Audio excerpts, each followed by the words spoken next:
the very fundamental opportunity presented by the system, the chasing the American dream, if you will. If you worked hard, you knew you could succeed. You could succeed, and success needs to be rewarded.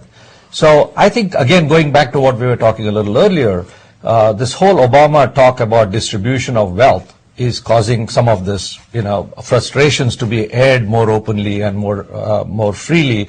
And of course, technology spreads it much faster. Now, I think it's a good, healthy thing to have that kind of a dialogue, because as you talk about that, you start to see some of the waste and abuse that's going on in the system. So as you rightly pointed out, if bank executives who are bailed out by taxpayer dollars, then it's only incumbent on them to be more responsible as to how they take money out of the system. But on the other hand, if they are doing a good job of bringing the system back to a healthy state of affairs, they deserve to be rewarded. I think the American system needs to be what it has always done, a free market, free flow of ideas, lots of small businesses, lots of opportunity for people to succeed. Well, I'll share with you some statistics that I came across in the Washington Post, just how hard it is to find a job depending on where you live.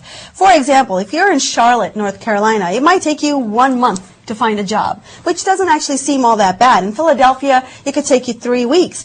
In California, you're talking about a month, but here's where the story really starts to hurt.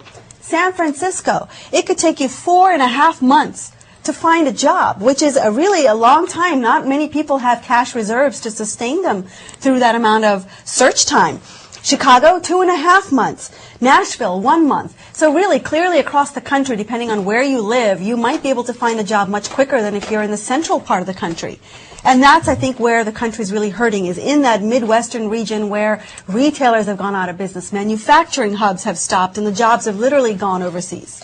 Yeah, but I think that's where leadership comes into play. I think that's where the president and the Congress needs to look at what is it that's going to create jobs.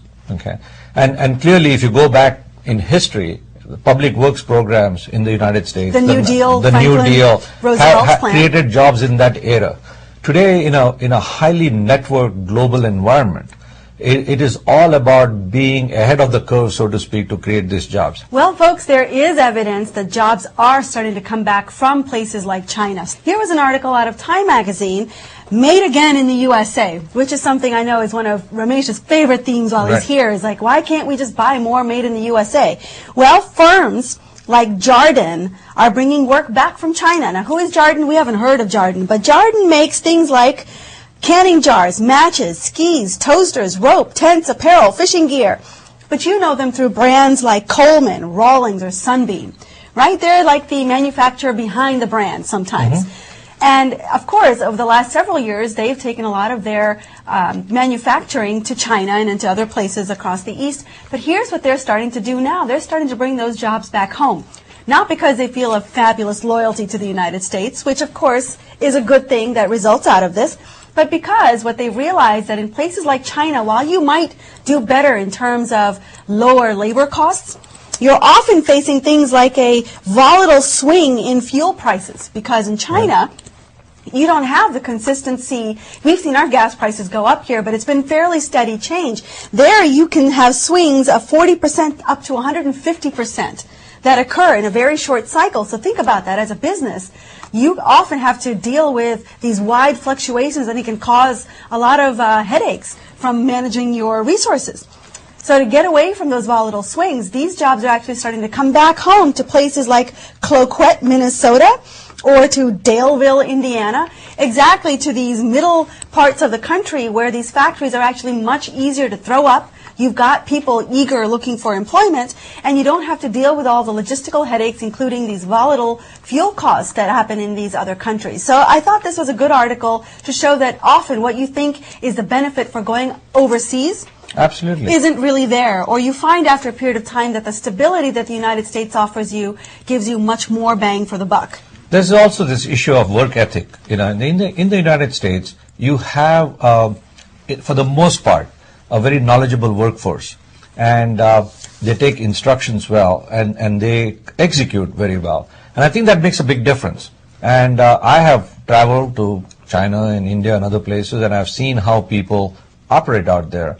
And for the most part, you come back with the realization that we are blessed with a very, very strong workforce in the United States. If we create the environment for them to produce, they produce. And they produce to higher quality, at higher quality and extremely efficiently. I just came back from a conference in New York held biennially by the alumni of the Indian Institute of Technology. And they introduced a program called Wheels. And they identified 6 areas that has the potential of creating over 1 million jobs and $1 trillion worth of trade. Wheels stands for water, healthcare, energy, education, rural lifestyles, and security. These are the 6 areas that are of common concern to not only the United States but also to India. So these are joint programs that are meant to bring jobs to both places or to the United States? Potentially to the whole world. So, for example, in the next 20 years, they say that India is going to have 400 million people without access to drinking water. And guess who has the most, advanced technologies for water purification, rainwater harvesting, and so on and so forth, or even using technology to remove heavy metals from water? It's the United States. Okay, let's take healthcare. Even though healthcare costs in the United States are very high, some of the technology that makes healthcare delivery more efficient is here in the United States.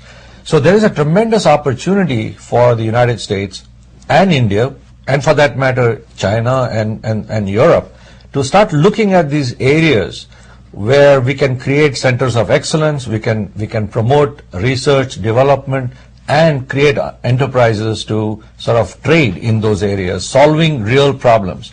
And in the process, the IIT alumni, for example, have figured out that there's potentially $1 trillion worth of opportunities out there. So I'm curious, over the past several years, we've seen the trend reverse. For a while, we had so many people coming out of IITs and other institutions in India coming here to make a life. Right. And then we started hearing about the brain drain going the other way. Basically, people came here, made their money, got smart about technology and about how to run a business, and then they started going back to India in droves because that's where the opportunity was.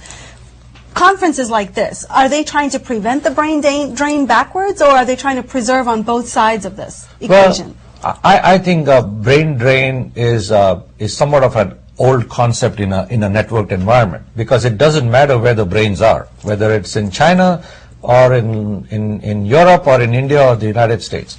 It's all about climbing up the value chain. So India, with a very large population, a very young population, something like 30% under the age of 25 or whatever, can and will probably become the factory to the rest of the world, has the potential to be, just as China has been. And there is no reason why, if something can be manufactured in India or produced in India at a lower cost, it shouldn't be done that way. On the other hand, the United States has the best education network anywhere in the world. But doesn't that seem to set up a scenario where the jobs stay overseas in places like India, and really what you have in the United States is a very high-level function, but not all of the United States employment base can have those skills. So aren't you creating a situation where jobs would go and flow overseas? Not necessarily.